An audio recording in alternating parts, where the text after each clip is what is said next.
All rise.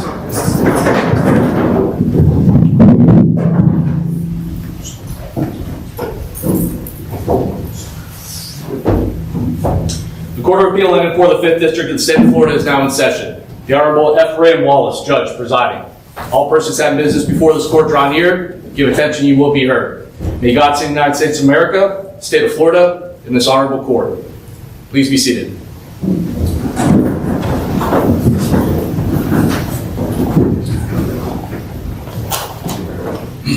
Good morning. Welcome to an oral argument session of the 5th District Court of Appeal. We want to first thank the people in the local government of Clay County for having us here.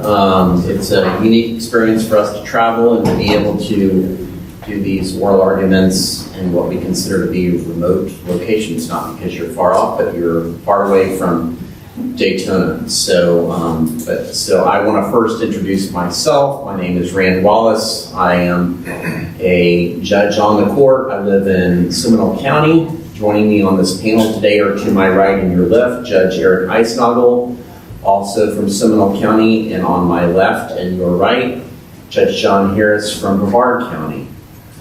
Before we get started, I wanted to take an opportunity to thank the teachers, administrators that made this possible today. From Clay County Teen Court, Ms. Stacy Smith, and I don't know if Ms. Smith is here. There's Ms. Smith. And Jamie Davis from Teen Court. Teen Court is I see Ms. Davis. Teen Court is very near and dear to my family. My children participated in that in Orange County for years. They're older now, so those days bring back memories for me. And Clay County High School, Daniel Harris. Is Mr. Harris here? Thank you, Mr. Harris. If you could just make sure before we begin with the OAs, if you have any devices that make noise, cell phone, iPad, whatever, may distract the lawyers when they're giving their presentation, please either mute them or just turn them off. And the first case we have on the docket is Heather Washington versus VyStar Credit Union. Those lawyers can make their way to their tables. You can go ahead and do that now. And while you're doing that, just to let the students and the teachers know, after each oral argument, I'm going to give the lawyers an opportunity to introduce themselves to the students. And for any of you all who may have an interest in pursuing any type of legal career, hopefully when they speak to you, feel free to ask any questions. We will not answer any questions about the case, but any questions about background or how they got to where they are in their career, we would hope that the lawyers would provide some background, and maybe even some of the judges may provide some background to you as the cases go along. So in this case, do we have a cross appeal on this one? Just a second. Yeah, the second. Okay, so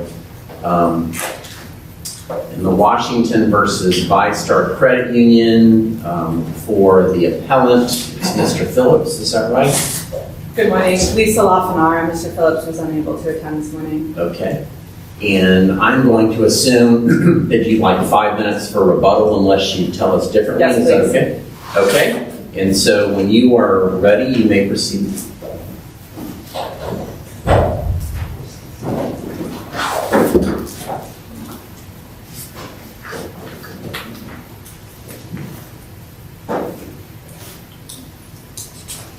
Good morning. Good morning. May it please the court, my name is Lisa Lafanara and I represent appellant Heather Washington in this matter.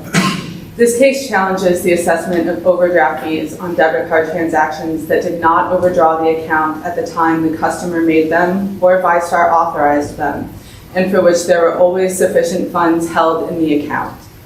The motion to dismiss at issue in this appeal can be resolved by applying basic and well-settled principles of contract interpretation. A contract that is subject to multiple interpretations is ambiguous.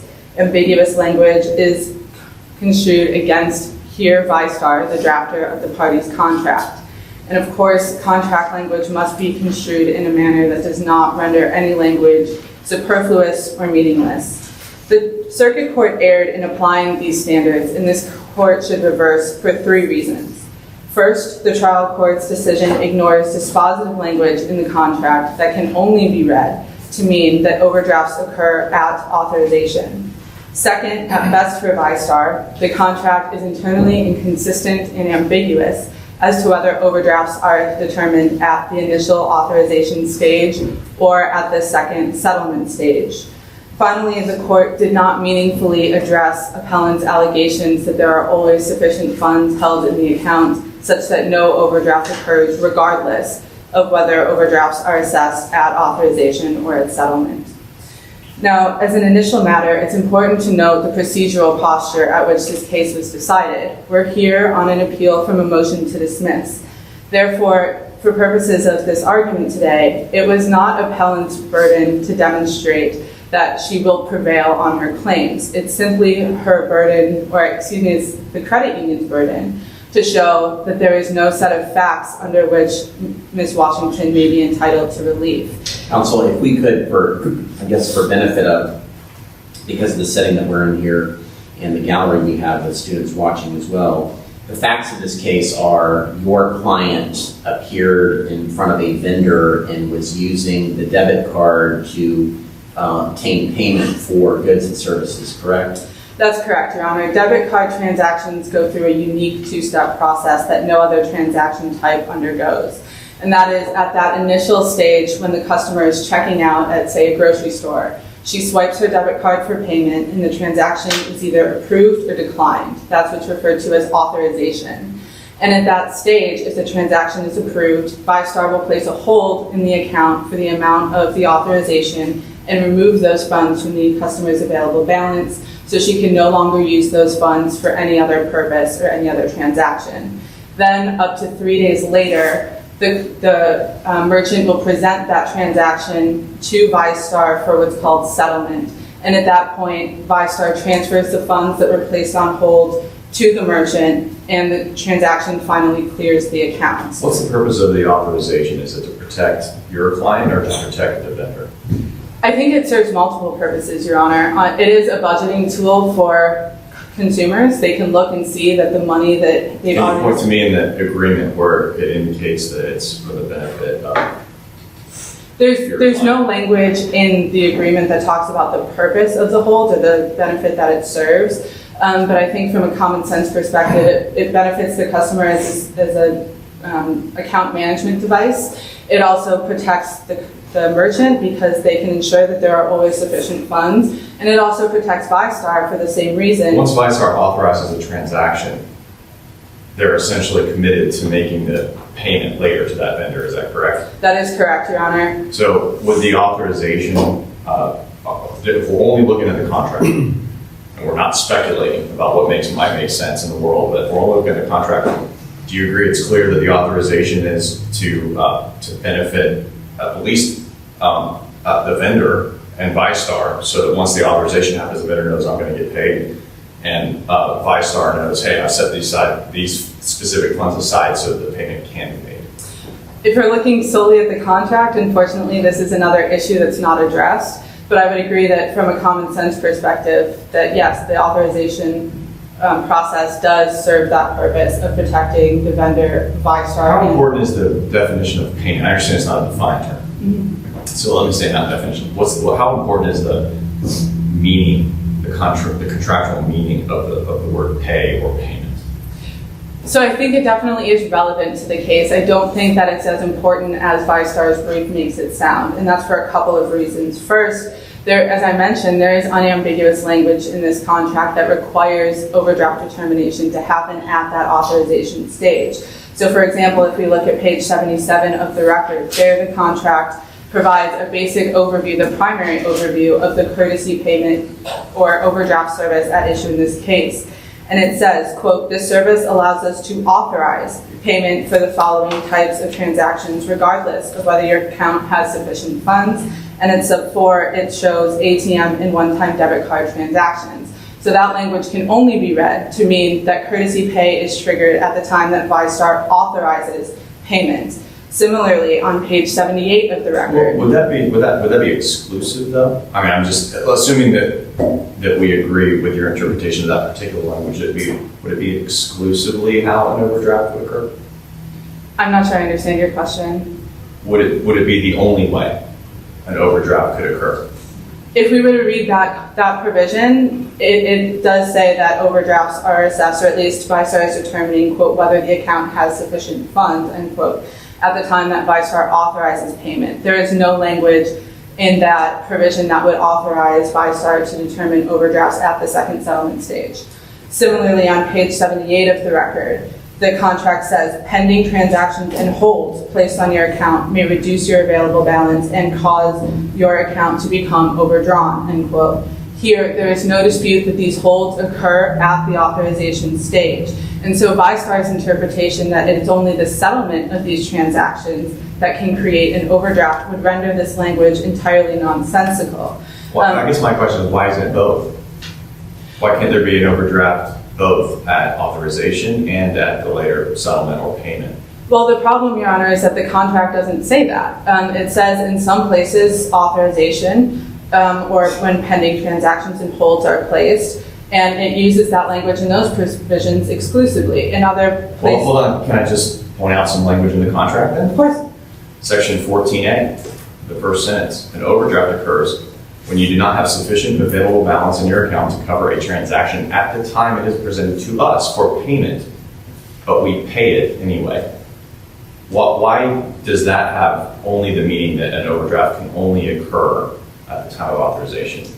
so appellant suggests that that language is ambiguous because debit card transactions, as I mentioned, are presented to ViStar twice. First at authorization and second at settlement. But not for payment, it's not presented to them for payment twice. Well, that depends on the meaning of payment within It this does, contract. so that's why I asked you how important payment is. Yes, and again, Your Honor, we agree that it's certainly relevant to the parties' dispute, but it's not dispositive. The problem is ViStar relies on payment and the term pay throughout the contract to argue that settlement is the only time at which overdrafts may be assessed, because again, it's ViStar's burden on this motion to show that that is the case. But that language, first and foremost, cannot be squared with the language that we've already discussed that talks about overdrafts occurring when ViStar authorizes payment, or the pending transactions and holds causing an But see, overdraft. so authorizes payment, that seems like a different, that seems to have a different meaning to me than payment. Authorizing payment would be the authorization, right? That's not the same thing as payment. You agree with that?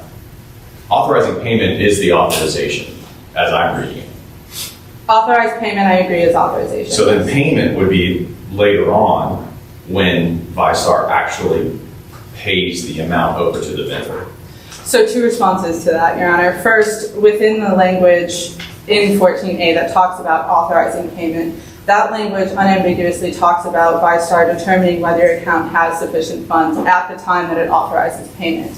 So this idea of pay doesn't come in until we start comparing the different provisions and the way that they talk about this differently, which appellant suggests creates ambiguity. But second, as ViStar concedes in page 19 of its brief, pay is an undefined term in this contract. And the problem is that payment is used inconsistently throughout the contract and with different meanings, which by definition creates ambiguity. But you agree that when the contract says authorized payment, that's not necessarily the same thing as pay or payment. Those are two different things. You agree with that? I think they could be. I think Those two things, in other words, if the contract in one place says authorized payment and then another part says pay, those aren't necessarily being used inconsistently because they're two different things. Not necessarily. I agree that it's possible. However, again, there are different provisions that we've discussed. There's language about pending transactions and holds causing overdrafts. There's also language on page 86 that says if you initiate a transaction that overdraws your account, you agree to make immediate payment of any overdrafts together with any service charges. Reading payment to unambiguously mean settlement in that context simply doesn't make sense. It would say, if you initiate a transaction that overdraws your account, you agree to make immediate settlement of any overdrafts together with any service charges. There's no dispute here that the customer has no control over the settlement process, no involvement in the settlement process. And so reading pay in that context to mean settlement simply doesn't work. I'm sorry, I'm not following that. Can you go over that? Why in that sentence? Just make that argument for me, I'm just not following. Certainly, Your Honor. So there's no dispute here that the only point at which a customer initiates a transaction is at authorization, Correct. right? At the time that she's at the grocery store checking out, for example.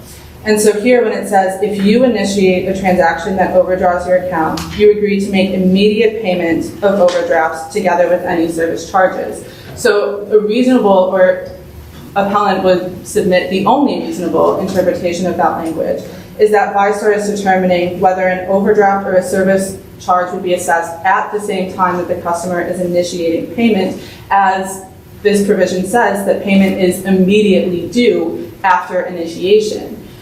I mean, it's not, okay, I'm not sure that's as clear as, and I've read it, but I'm not sure that's as clear as I'm not sure I entirely agree with you there, but, okay, go ahead. Well, similarly, Your Honor, the other issue is that payment throughout the contract is used in reference to the time that ViStar exercises its discretion to pay or decline payment or return. It doesn't seem like that's what 14A does, though. Not in 14A, but of course, payment, for it to be an unambiguous term, it has to be used consistently throughout the contract. Or we have to be able to read it all in context and read it together, right? Certainly, but the key provisions that ViStar is pointing at, for example, in 14A, if we go down a little bit further from where Your Honor was just reading, it says your account may be subject to a charge for each item regardless of whether we pay or return the item. So there, where the contract is linking the charge for overdrafts to the time that ViStar either pays or returns the item. Now that language is crucial here because there's no dispute between the parties that the only stage at which a debit card can be either paid or declined is at that authorization stage.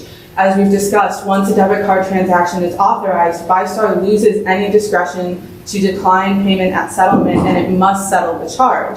So again, within that context, the term pay in the context of assessing overdraft fees reasonably refers to authorization. But Your Honors, there's a second reason, and an independent reason, for which the Circuit Court erred in dismissing appellant's claims. And that is that there's this language in the contract that promises to place authorization holds, and those holds reasonably protect against overdrafts at the settlement stage.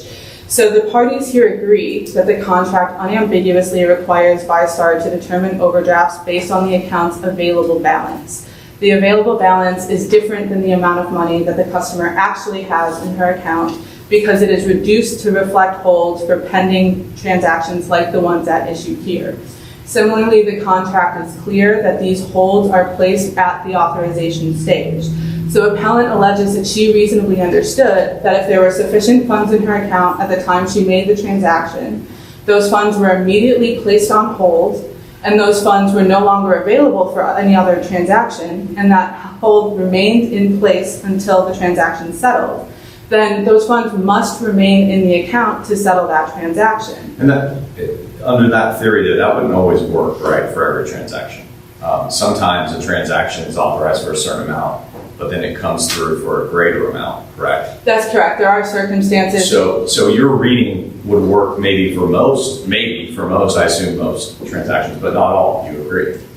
I agree that it's a complicating factor, Your Honor. There are certainly cases. What would happen with your interpretation of that language, what would happen in the circumstance of, the classic, right? The authorization for a meal, and then you leave a tip, which is not on the authorization. So the amount comes through for whatever, $20 more than what was authorized. Under your interpretation of the language, how does that work then? So, Your Honor, if a transaction overdraws the account, under this timing argument that appellant has put forth, there would be an overdraft regardless of the amount of the transaction at settlement. So the overdraft would occur at payment then? It would occur at the time of authorization. Well, how would it occur at authorization because the $20 wasn't authorized? So the amount, if the transaction creates an overdraft at authorization, it gets a fee. If, say, the customer has $50 in her account, she buys a $40 dinner and then adds a $10 or a $12 tip, right? So the authorized amount is for the $40. There's no overdraft at authorization, so there should be no fee. If there's a countervailing example that ViStar has put forth. But there would with- be, so you're just saying there would be no fee because at authorization, there's no overdraft? That's correct. So even though, theoretically, the card holder then leaves a $1,000 tip, no dice for ViStar. Too bad, so sad. Under the contract language in this case, that's correct, Your Honor. And I know that seems a little counterintuitive, that may even potentially seem unfair, but Your Honor, that is a. Well, we're not concerned about what's fair, we're concerned about what's in Exactly. the contract. I guess the question is, does the contract support that? Exactly, Your Honor. And again, it says that overdrafts occur when you initiate transactions, when ViStar authorizes payment, and that pending transactions and holds are what cause overdrafts. And so that. Which provision is that you just quoted? The language about causing overdrafts, Yeah, were you quoting language there or were you summarizing it? I'm summarizing. So there is language it's on page 77 that talks about if ViStar authorizes payment. On page 78, it says in section 14C, pending transactions and holds placed on your account may reduce your available balance and cause your account to become overdrawn regardless of your actual balance. And then on page 86 of the record, Your Honor, is the language that says, I guess, why does it, just because a hold could theoretically cause an overdraft depending on how things come in and the timing, why does that necessarily mean an overdraft is only at the time of authorization and can't also be at the time of payment? So in other words, if there's $1,000 worth of holds at any given moment, and then the timing of things comes in and there's a transaction or a check that now will overdraw, considering the holds, will now overdraw the account by some amount, right? Mm-hmm. Why is that? So calculating it based on at the time of payment, why doesn't the contract call that an overdraft?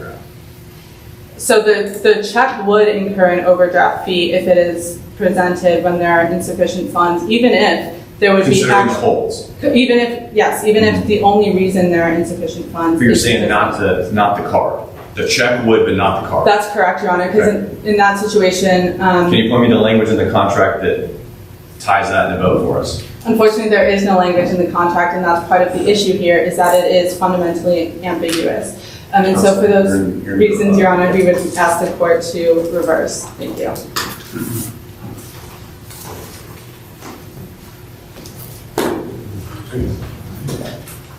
And I'm assuming you are not Sarah Holliday. That's correct, Your Honor. Okay. I'm Jason Bowyer. I'm here with my co-counsel Stuart Richter and Pat Gibbons. Okay, you may proceed.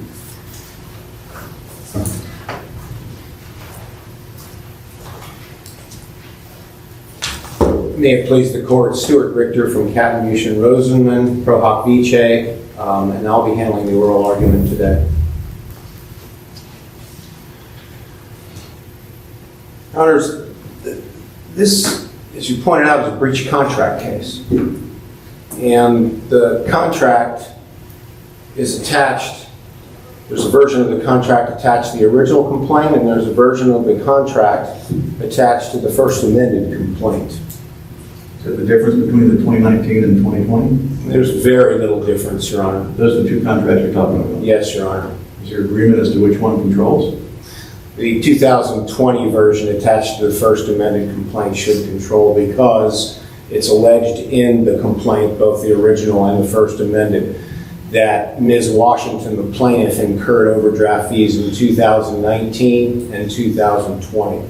I believe her account was overdrawn and charged off by the time the 2021 version of the agreement took effect.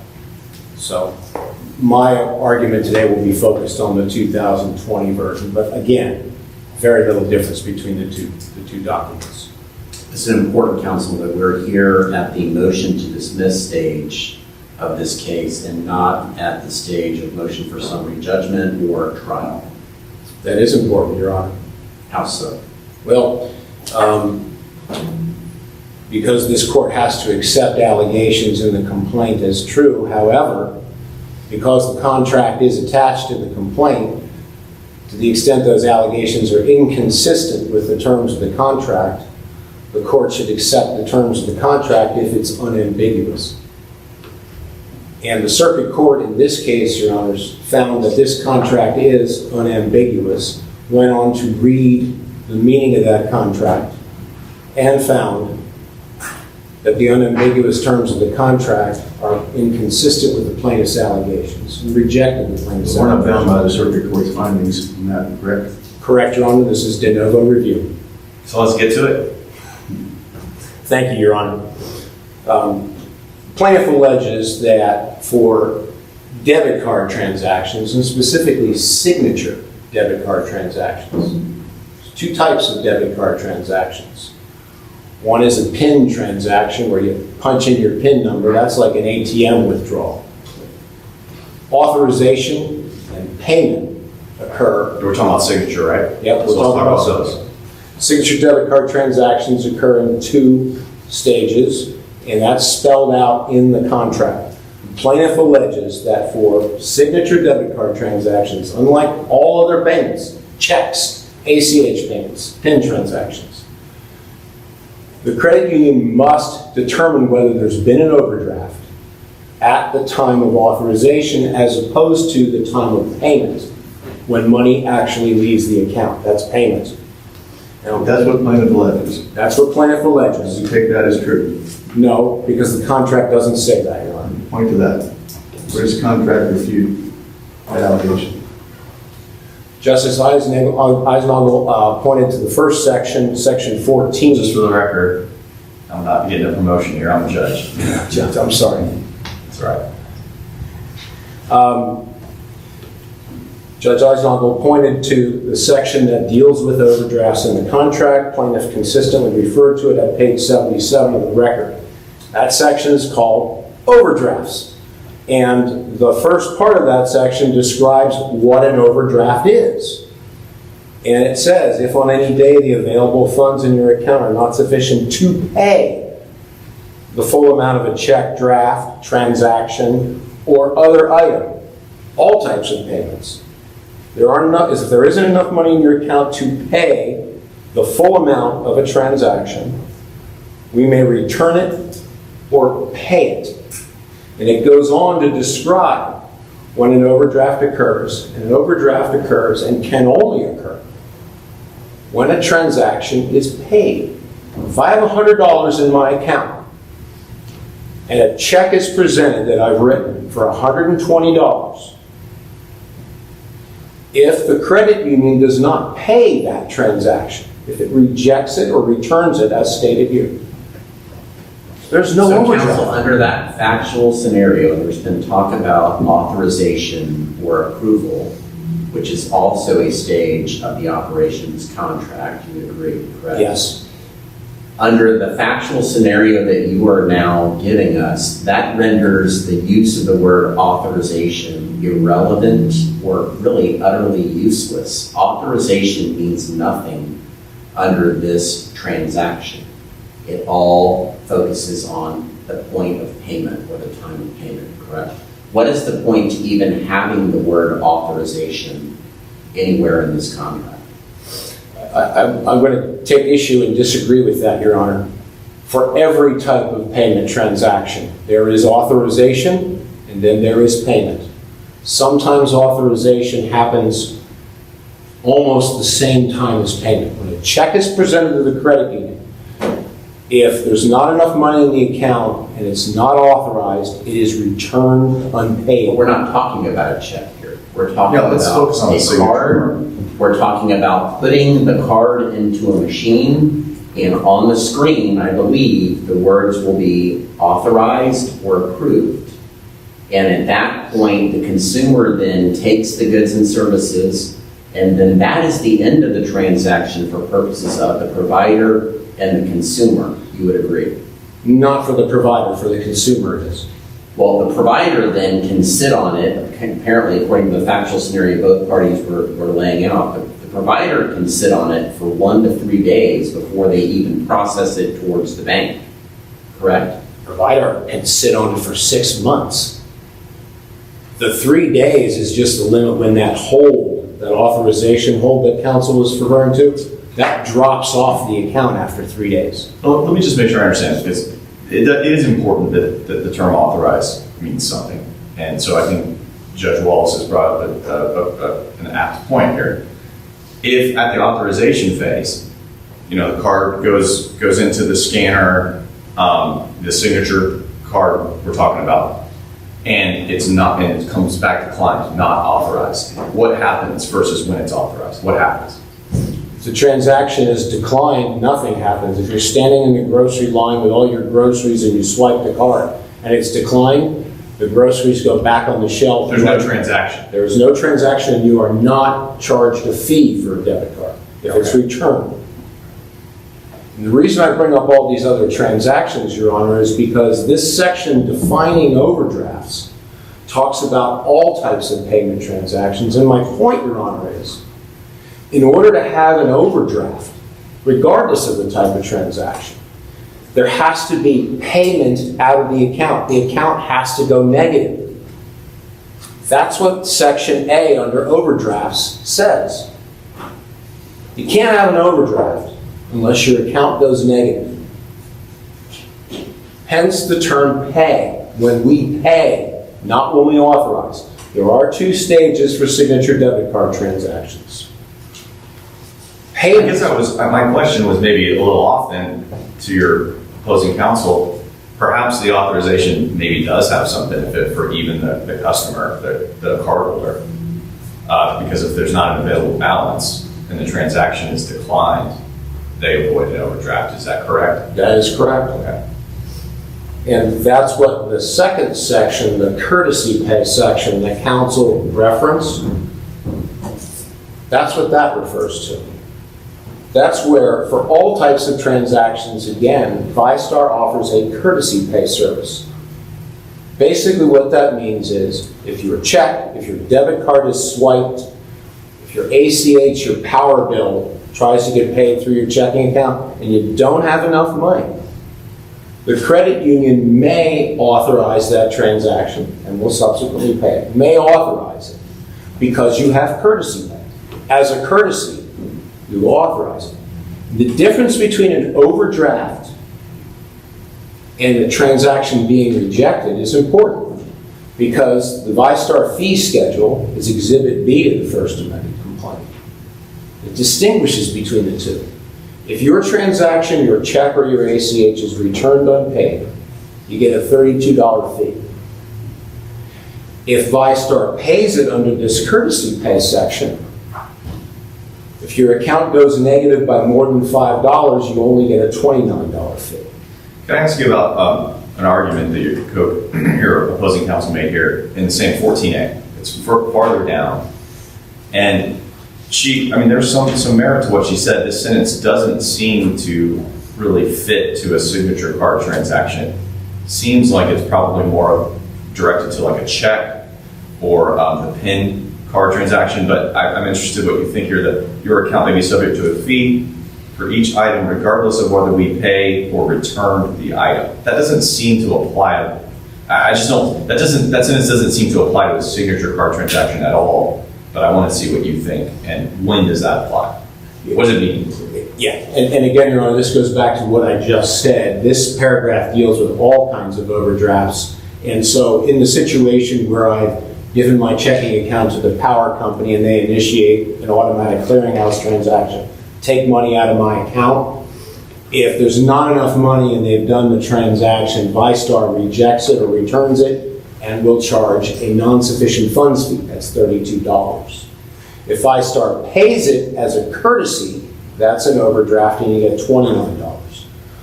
Unlike an ACH or a check, you are correct, Your Honor. If a debit card transaction is declined, it's just declined. It's like you're at the ATM. You don't have enough money? Say no. There's no fee. And that's dealt with later in the contract under the section that specifically addresses signature-based debit card transactions, the appellate record on page 78, where it describes this two-step process and how it works. So there it says that a merchant may seek authorization for these types of transactions, signature debit card transaction. Can you tell me again where you are on 78? It's Your Honor, at the bottom of page 78. D what? D, well, it doesn't, it's a bullet point, signature-based debit card transactions. Thank you. Go ahead. See, this section describes all the various types of transactions and how you can get overdrafts. It's in the overdraft section. So it says merchants can seek authorization for a signature-based debit card transaction. The authorization request place a hold on funds in your account when it's completed.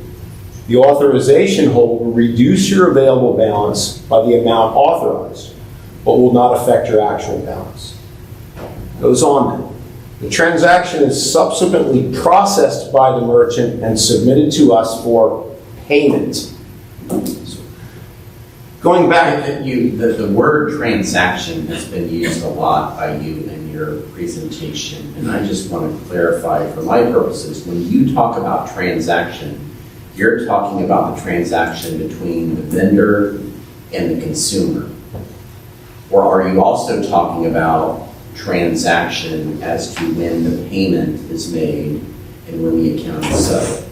it's both, Your Honor. The transaction is a payment transaction initiated by a consumer to pay a vendor. That's a transaction. For debit cards, there's a two-step process. There's that authorization, as I just noted in this section, at the time the card is presented, and later, when the merchant, through the debit card system, the Visa MasterCard system, through that system, asks for final payment. And that's important, Your Honor. You brought up some examples, because this section goes on to say, the amount of an authorization hold may differ from the actual payment because the final transaction amount may not yet be known to the merchant when you present your card for payment. So, although payment is not a defined term, this section describes what payment means. Payment is when the merchant submits through the system to get its money. That's when the money. Relevance of the reasonableness of plaintiff's interpretation of the contract when there's an ambiguity. There should be no relevance to the plaintiff's interpretation. This is the objective theory of contracts. So if each side has a reasonable interpretation of what this contract says, does that make it ambiguous? Are there cases that would say it's ambiguous? If each side, if this court overturns the circuit court's decision, the circuit court said it's not ambiguous and the plaintiff's interpretation is not reasonable. If this court believes on de novo review that what the plaintiff argued is reasonable in light of the language in this contract and we disagree, then yes, that would render the contract ambiguous. And we would reverse. I would assume so, Your Honor. Okay. And again, I don't see how you can do that because the district court's interpretation is consistent with this language. And I'd like to point out a few other provisions in the contract, if I may. First of all, pay, although again it's not defined, it's described, that process for signature debit card transactions. And the agreement refers to when we pay. We is a defined term. We is the credit union. We is not the plaintiff when she presents her card at the grocery store. When we pay. Second, Your Honor, you raised the issue, and it's addressed here, about how the authorization may differ from final payment and the restaurant situation. And again, it's referenced here in the contract. If you use your debit card at a restaurant, it describes that. It also mentions gas stations, and that's a particularly appropriate example of why the plaintiff's theory here is not reasonable. Suppose I go to a gas station, and as you said, I put my card in, and it says approved. Now, given the high price, say I have $40 in my account. Given the high price of gas, my card is approved. It's authorized for $50. I have $40, authorized for $50 because I have courtesy pay. The credit union is going to authorize it, even though I don't have enough money. My intention at the pump is to pump $20 worth of gas, so I don't overdraft my account. Because as plaintiff's counsel pointed out, I looked at my phone, I know I have $40. I pump $20 worth of gas. So authorized $50, I pump $20. Under the plaintiff's theory, I'm going to get a fee. even though I never paid more than I had in my account. Even though you never intended to spend it. And I never intended to spend it. But because the merchant put an authorization, by the way, that happens, the contract lists several places, but obviously it happens more places than just that, hotels, and the contract says hotels. Routinely put a large authorization through to cover just for damage to the hotel room, right? Something like that. Raiding the minibar. But there's no way anybody could be confused about that because all that is expressly in the contract. Yes. It's all in the contract. And there's one other provision that plaintiff's counsel, I don't know my time, there's not a timer up there, but 2 minutes and 30 seconds. okay, I can get through this. Plaintiff's counsel referenced the section on page 78 at the top called Understanding Your Account Balance. Again, this is all in the overdraft section, trying to explain when you're going to get a fee. And so what this section, the beginning of it, talks about is there's two balances, the available balance and the actual balance. The actual balance is the full amount of all your deposits less payments that are actually processed. The available balance is your actual balance less holds on your account. For example, an out-of-state check, you only get $200 right away. Debit card holds. There could be administrative holds for garnishments, things like that. Available balance. And it says, we use your available balance to determine whether there are sufficient funds in your account to pay items, including checks as well as ACH debit card or other electronic transactions. It goes on to say this, and this is what plaintiff's counsel quoted. Pending transactions and holds placed on your account may reduce your available balance and cause your account to become overdrawn regardless of your actual balance. The plaintiff says, well, that means the debit cards themselves cause the overdraft. I would submit that that just means your available balance is reduced, and if you present a check or anything else and there's not enough available balance, you're going to get a fee. Well, 14A says that an overdraft is based upon the available balance, right? Payment, and you look at the available balance. So if we read it all in context, that sentence is reference to the available balance is just like 14A, right? That's right. But there's another sentence that is not in the contract itself, but the court considered because the court granted judicial notice of an amendment to the contract that was made in April of 2020 during the time plaintiff got her fees. So the contract as amended said, pending transactions and holds placed on your account may reduce your available balance and cause your account to become overdrawn regardless of your actual balance. The next sentence after the amendment says, in such cases, subsequent posting of the pending transactions may further overdraw your account and be subject to additional fees. Counsel, you're in. Yeah, that's an APSN transaction. It says it right there, you're going to get a fee for it. Thank you. Counsel. Counsel, before you get started, I had a question. I believe you made an allegation in your brief that there was extrinsic evidence that was relied upon by the trial court in rendering a decision. What extrinsic evidence did the trial court inappropriately rely upon? So if I understand your question, Your Honor, I believe it's referring to the trial court's reliance on dictionary definitions of the term pay. And of course, dictionaries Counsel, we use dictionaries all the time. certainly, however, That's not really extrinsic evidence. well, certainly, however, the point that we were making in the briefing is that that cannot override the contractual meaning of a term, particularly where the contract in the surrounding context would render that provision meaningless. I have a question for just clarity as well, and I'm happy to give counsel an extra minute or two, but your brief talks about at certain places that just the situation is unfair, and it may well be. I don't know, but I want to make clear, you don't have an unfair and deceptive trade practices claim, right? This is just a straight contract claim. That's correct, Your So Honor. fairness really isn't at issue. That's correct for both parties. What should be the case is not an issue, just what the parties actually agreed. And if you look at what the parties actually agreed, I'd like to start with Section 14D on page 79 of the record. We just heard Mr. Richter say that this last paragraph is where ViStar explains that payment needs settlement. But the very sentence that Mr. Richter stated uses payment to mean both settlement and authorization. It talks about actual payment being different from the time of the authorization hold, and then it also talks about when you present your card for payment.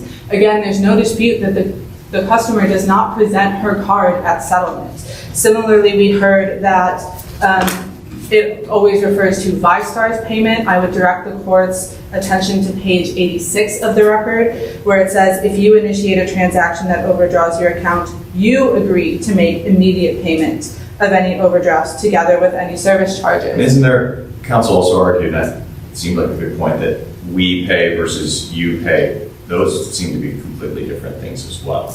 Well, they can be, but Your Honor, the issue is the contract talks about overdrafts in context of both we pay and you pay, and that creates ambiguity. Finally, with respect to this 2020 amendment, there are allegations in the complaint that predate that amendment, and so dismissal on that basis would be improper with, at minimum, with relation to What's those the allegations. key provision between the two? The original and the amendment?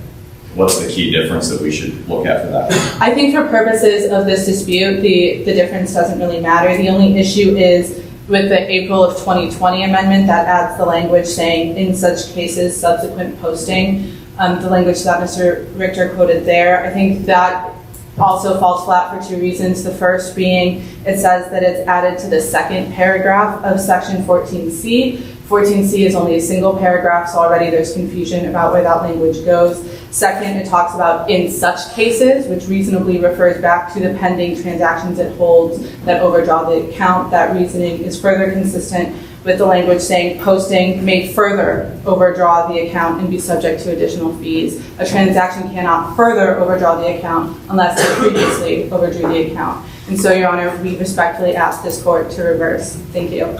Thank you.